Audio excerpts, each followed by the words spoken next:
Hello, and welcome to the Believe Show, where we talk about what people believe that might be counterintuitive to some of the things that you've heard.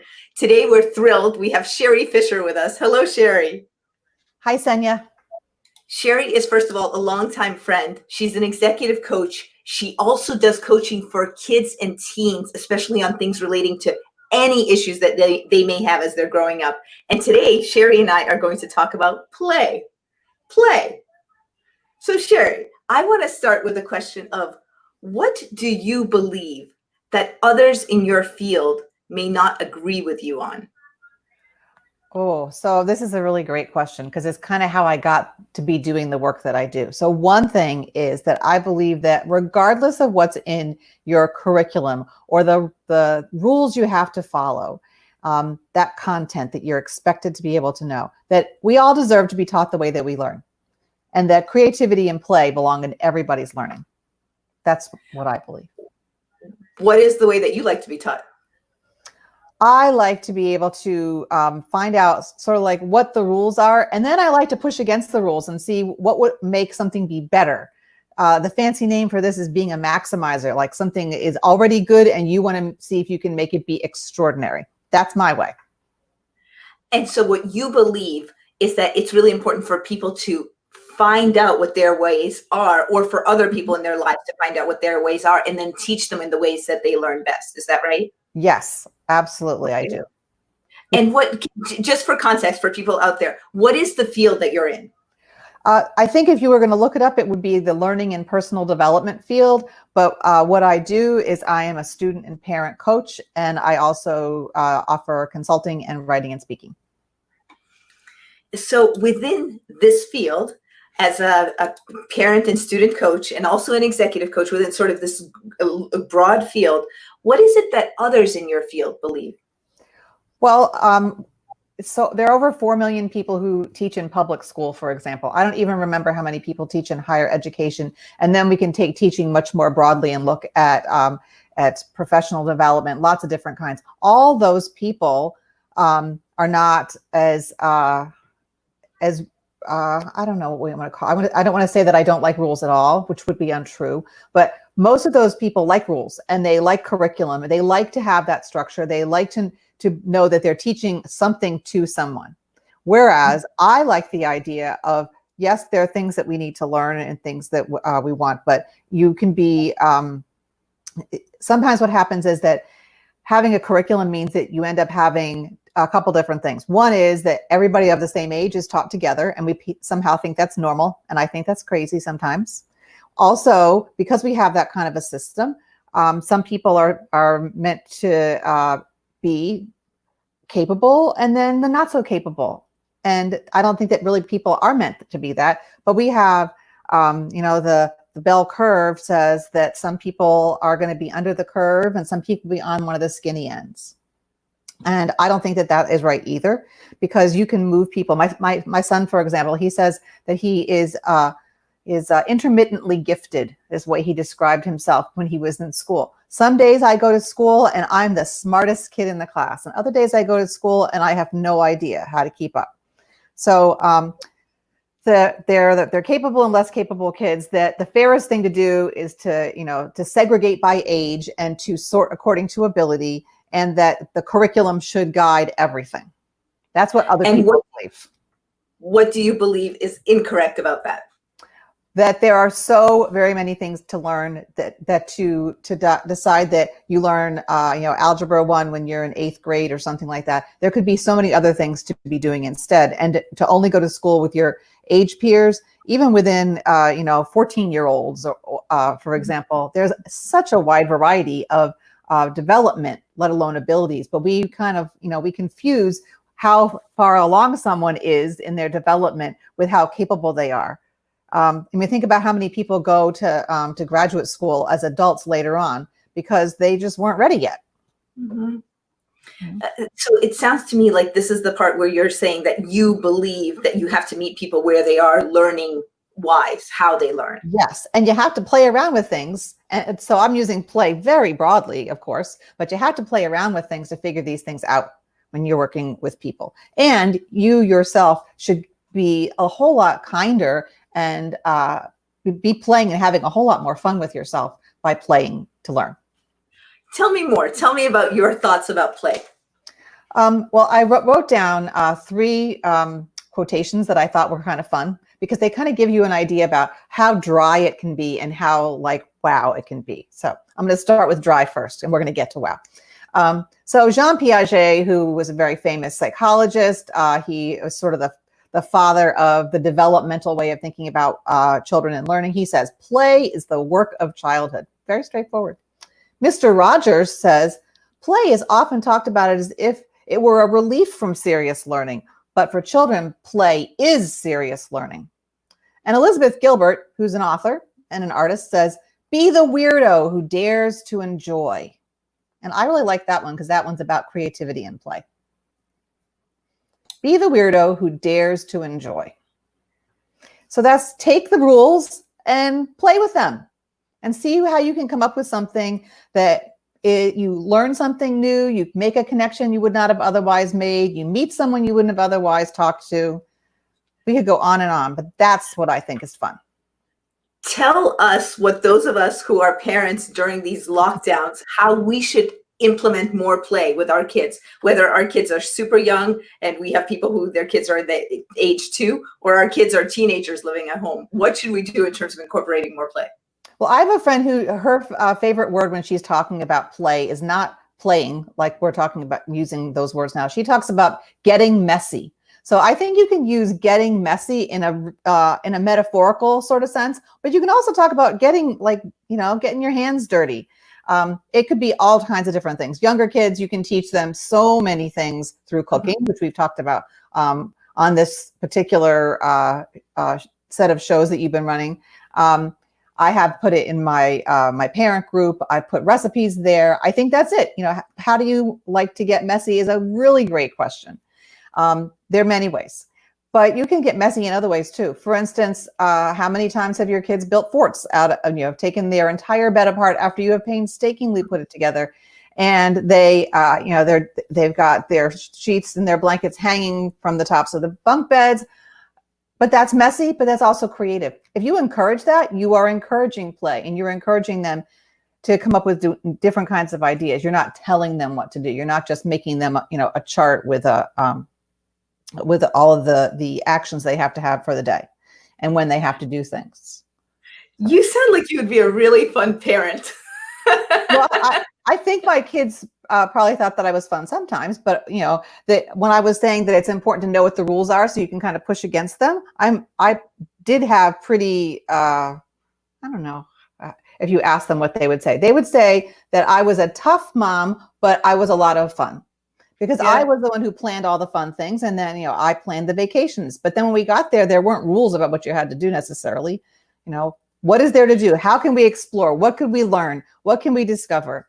Oh, it's a rainy day. I don't like rainy days. Well, what can we do on a rainy day? Like one day we went to McDonald's because they had Wi-Fi in a place where that was the closest Wi-Fi. It was 15 miles away. Mm-hmm. Our kids thought that was great. I went for a walk. It just sounds that as a kid, again, from age 2 to teen, being able to be asked, how do you want to get messy? What do you want to break? What rule do you want to change? That almost sounds liberating. Yes, it's great fun. And if you ask your kids even if you had it could be once a week, what rule would you like to have be different this week? And, and then they have to learn a little bit of back and forth, because one of the things that happens when you play is that you learn what the rules are, and you also learn what rules maybe are good or what ones maybe don't work so well. And parents can learn this too, not just kids. So you're saying there's going to be negotiation. If they want to get rid of the we don't eat meals rule, that's not going to be okay with me unless they figure out a different way that they get nutrition. Then I can work with them. Then we can negotiate for that week. Yeah. Mm-hmm. Tell us about your thought on Monopoly, because you have a very specific take on just playing the games. Right. So we were talking about this beforehand, and I said, one of the ways that we know that people play, even when they don't think about it that way, is if you sit down to play Monopoly with somebody you'd never played with before, the chance that they have different rules than you do is very, very high. Because so what's one of your Monopoly rules in your family? Well, actually, my kids liked to make up new rules, especially when they were losing. So that's one of the things that people do in real life. You play around. Uh-oh, you're losing. Let's try something different to see if we can win. So, Did you do the pot of money in the middle that if you get to the right. Some people do that, and some people have different rules about if you get a monopoly and you only have so much money, and in front of you, like you have to have enough money to be able to actually run your monopoly, because you can't just sit there and start hoarding things. If you roll doubles, then you get an extra turn. If you roll doubles a second time, you go to jail.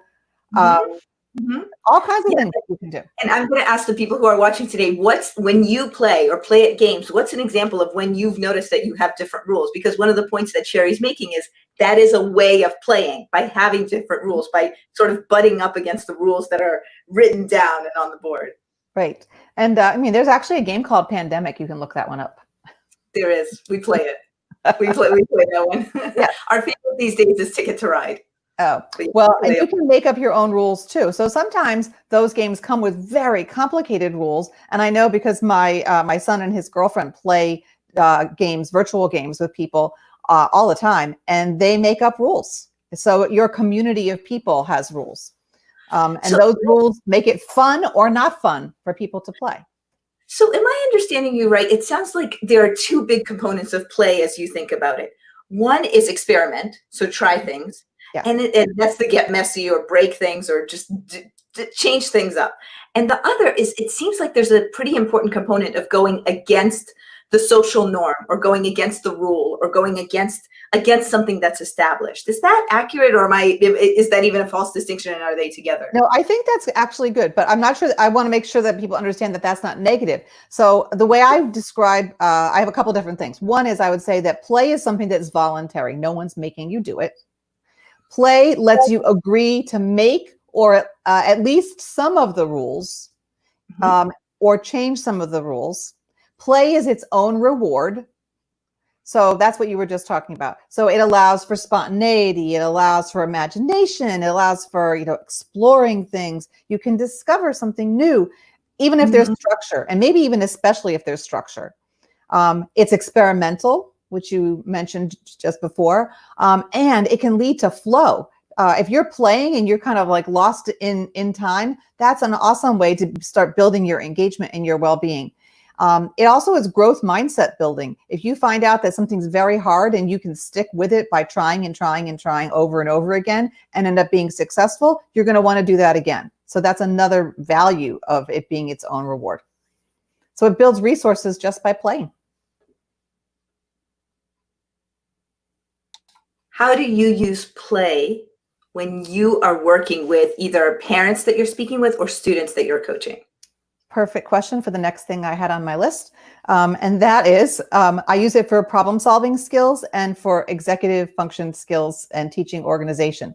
If you have someone who struggles, and they struggle because they can't seem to be able to follow somebody else's rules, they're too complicated, they're too many, they switch around too much, then one of the things you can get kids to do is to try one thing. And if that one thing is more successful, then you can get them to try another thing. And then you can try those two things together. When you add a third thing, it gets more complicated, and then you can see maybe you want to put them in a different order. I was just doing this with a college student the other day.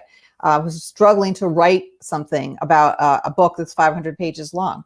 And we started by writing down one thing.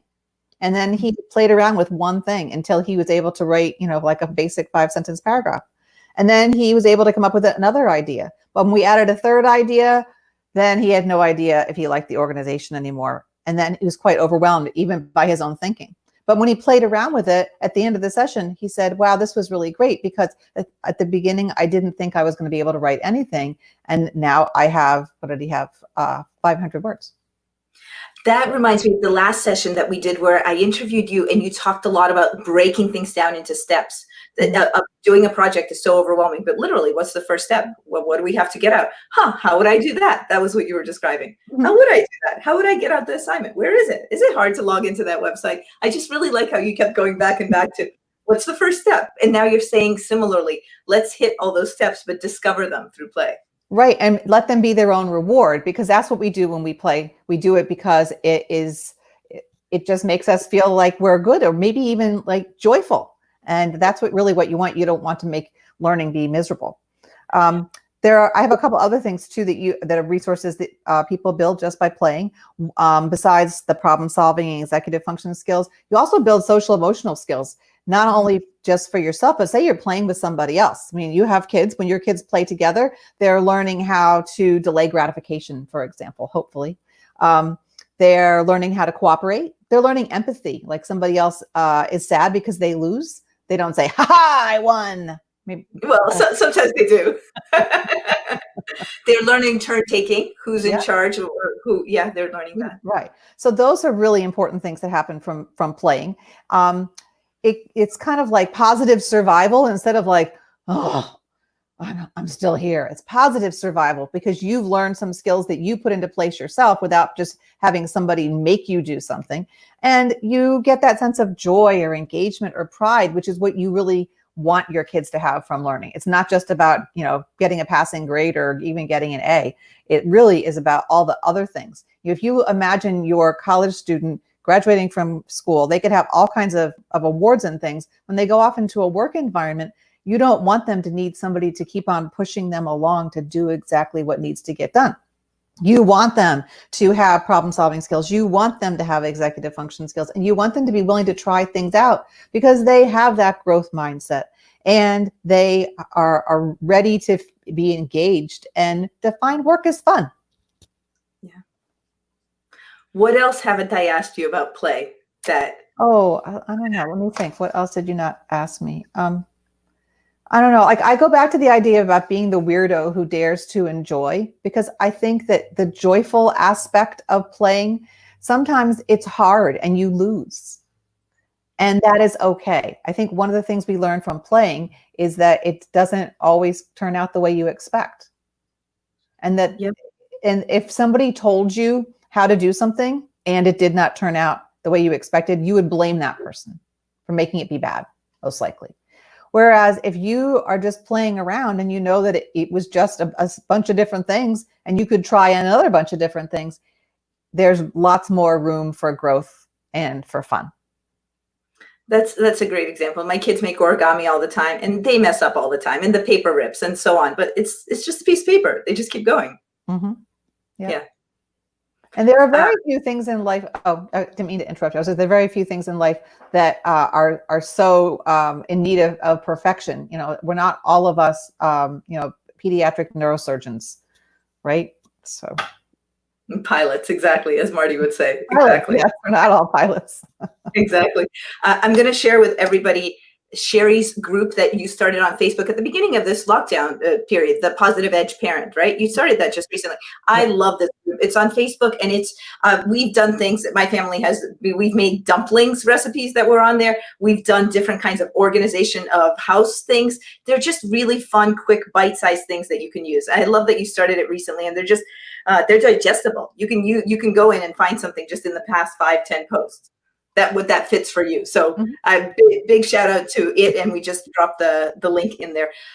Questions for Sherri. So if you have questions for Sherri, type them in here, and we're going to put one thing up as I ask Sherri my last question, which is, what are your takeaways so far? So let us know your takeaways so far.